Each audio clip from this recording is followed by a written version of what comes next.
ನನ್ನ ಹೆಸರು ಗಂಗರಾಜು. ನೆಲಮಂಗಲ ರಸ್ತೆಯ ದಾಸನಪುರ ನನ್ನ ಗ್ರಾಮ. ನಾನು ಸುಮಾರು 4 ವರ್ಷಗಳ ಹಿಂದೆ ನನಗೆ ಜಾಂಡೀಸ್ ಆಗಿತ್ತು. ಅದನ್ನು ಬೆಂಗಳೂರಿನ ಆಸ್ಪತ್ರೆಯಲ್ಲಿ ತೋರಿಸಿದಾಗ ನನಗೆ ಲಿವರ್ ಪ್ರಾಬ್ಲಮ್ ಇದೆ ಅಂತ ಗೊತ್ತಾಯಿತು. ಮತ್ತು ಅಲ್ಲಿ ಜೀವ ಸಾರ್ಥಕತೆ ಇದರಲ್ಲಿ ನಾವು ರಿಜಿಸ್ಟರ್ ಮಾಡಿಸಿ ನಾವು ಲಿವರ್ಗಾಗಿ ಕಾದಾಗ ಅಲ್ಲಿ 1 ವರ್ಷ ಆದರೂ ಸಹ ನನಗೆ ಆರ್ಗನನ್ನು ಹೊಂಚಲಿಕ್ಕೆ ಆಗಲಿಲ್ಲ, ಅಂದರೆ ಅರೇಂಜ್ ಮಾಡಲಿಕ್ಕೆ ಆಗಲಿಲ್ಲ. ನಂತರ ಡಾಕ್ಟರ್ ಗೌತಮ್ ಕುಮಾರ್ ಸ್ಪರ್ಶ ಹಾಸ್ಪಿಟ್ಲಿಗೆ ಬಂದು ಭೇಟಿ ಮಾಡಿ ಈ ರೀತಿ ಎಲ್ಲ ತಿಳಿಸಿದಾಗ ಅವರು ಸೀನಿಯಾರಿಟಿ ಮೇಲೇ ನಮ್ಮನ್ನು ಕರೆದು ಆರ್ಗನ್ ರೆಡಿ ಮಾಡಿ ನನಗೆ ಆಪರೇಷನ್ ಮಾಡಲಾಯಿತು. Gangaraju is a patient seen by almost all centers in Bangalore. He had gone to almost all centers and eventually he came to Sparsh Hospital. He was very sick when he came here and he needed immediate liver transplantation. Since he was listed in government list, the chances of him getting very quickly liver transplantation was low because of our donation rates which are low.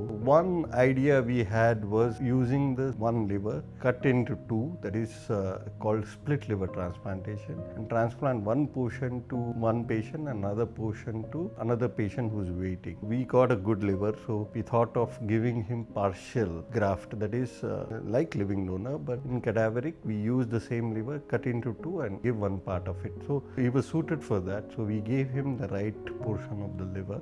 ನಾನು ಗೌತಮ್ ಕುಮಾರ್ ಅವರನ್ನ ಭೇಟಿ ಮಾಡಿದಾಗ ಅವರು ನಿಮಗೆ ಈ ರೀತಿಯಲ್ಲಿ operation ಮಾಡ್ತೀವಿ ಅಂದರೆ ಸ್ಪ್ಲಿಟ್ ಲಿವರ್ ಆಗ್ತೇವೆ, ಒಂದೇ ಆರ್ಗನನ್ನು ಇಬ್ಬರಿಗೆ ಆಗ್ತೀವಪ್ಪ ಅಂತ ನನಗೆ ಮನವರಿಕೆ ಮಾಡಿಕೊಟ್ರು. ನನ್ನಲ್ಲಿ ಇರ್ತಕ್ಕಂಥ ಭಯನ ಹೋಗಲಾಡಿಸಿ ಎಲ್ಲ ಮನವರಿಕೆ ಕೊಟ್ಟ ಮೇಲೆ ನಾವು ಒಪ್ಪಿಗೆ ಕೊಟ್ಟು ನಂತರ ನನಗೆ ಚಿಕಿತ್ಸೆ ಮಾಡಿದ್ರು. ಯಶಸ್ವಿನೂ ಕೂಡ ಆಯಿತು. ನಾನು ಮೊದಲು ಭಾಳ ಯಾತನೆ ಪಡ್ತಾ ಇದ್ದೆ, ಅಂದರೆ ಊಟ ಸೇರ್ತಾ ಇರಲಿಲ್ಲ, ಕೈಕಾಲೆಲ್ಲ ವೀಕ್ ಆಗ್ತಿತ್ತು, ಕಣ್ಣು ಹಳದಿ ಆಗ್ತಿದ್ವು. ಸುಮಾರು 15-20 kg ನಾನು ಡೌನ್ ಆಗಿದ್ದೆ. ಚಿಕಿತ್ಸೆ ಮಾಡ್ಕೊಂಡ್ಮೇಲೆ ಅಂದರೆ ಆರ್ಗನ್ ಪಡ್ಕೊಂಡ್ಮೇಲೆ ನಾನು ಯಥಾ ರೀತಿ ನಾನು ಸುಧಾರಿಸಿದ್ದೀನಿ, ಎಲ್ಲ ರೀತಿ ಕೆಲಸ ಕಾರ್ಯಗಳನ್ನು ಮಾಡ್ತಾ ಇದ್ದೀನಿ.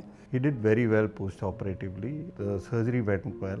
There were more than 100 team members were involved in his transplant and another person's transplant, which we did simultaneously.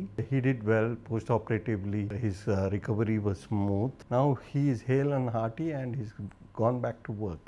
ನನಗೆ ಅಂಗಾಂಗ ನೀಡಿದಂತಹ ಅಂದರೆ ಕೆಡವರ್ ಆರ್ಗನ್ ನೀಡಿದಂತಹ ಕುಟುಂಬದ ವರ್ಗದವರೆಗೂ ಮತ್ತು ಆ ವ್ಯಕ್ತಿಗೂ ಸಹ ನಾನು ಅಭಿನಂದನೆಗಳನ್ನ ಸಲ್ಲಿಸ್ತೇನೆ.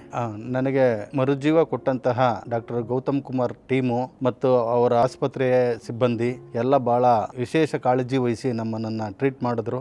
ಮತ್ತು ಈ ಸ್ಪರ್ಶ ಆಸ್ಪತ್ರೆಯ ಎಲ್ಲ ಸಿಬ್ಬಂದಿ ವರ್ಗದವರೆಗೂ ಮತ್ತು ಸ್ಪರ್ಶ ಆಸ್ಪತ್ರೆಗೂ ನಾನು ಧನ್ಯವಾದಗಳನ್ನು ಅರ್ಪಿಸ್ತೇನೆ.